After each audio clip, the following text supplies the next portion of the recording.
As we all know, THC is a chemical, and I'm not going to lie and tell you I know what the chemical taste is in the weed that comes from most of the dispensaries in Northern California, especially San Jose area. But from my research, it possibly could be, when people grow marijuana hydroponically and they don't properly flush the plants, which is a technique of flooding, the pot with water, and that you get like the last week. It really depends on the strain, but anyway, that could be one cause. Worst case scenario, somebody spraying something on the weed that on purpose. Second worst case scenario, some kind of preservative that's still bad for you, that the club is downplaying the harmful effects. But I've noticed it. Other people who I know smoke marijuana noticed it.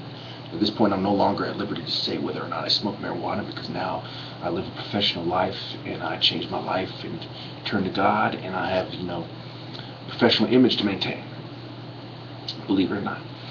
So, I feel it was my duty to speak on this. I feel it was my duty, my right to talk about this, because out of everything that gets discussed in my videos, one of the more important subjects is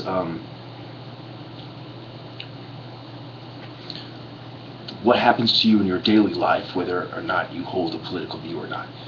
And that includes, the pharmaceutical industry, which, in the last decade or so included medical marijuana. And especially when the pharmaceutical companies start taking over. And I don't know for sure, but I don't see it as a coincidence that this chemical taste started showing up in the marijuana around the same time that the pharmaceutical industry started taking over the majority of the supply chain to the local dispensaries. They claim that their marijuana comes from other patients, and a lot of times it does. I know that. I've met a lot of people who claim they sold to the club, but let's be honest now.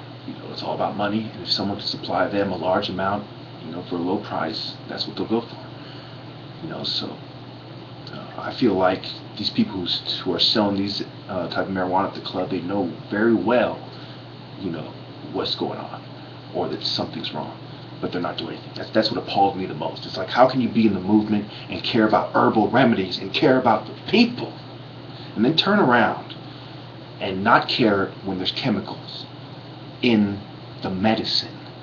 I mean, I'm starting to wonder if medicine was ever medicine in the first place, when even herbal medicine is corrupted by the pharmaceutical industries and chemicals. It really makes you wonder.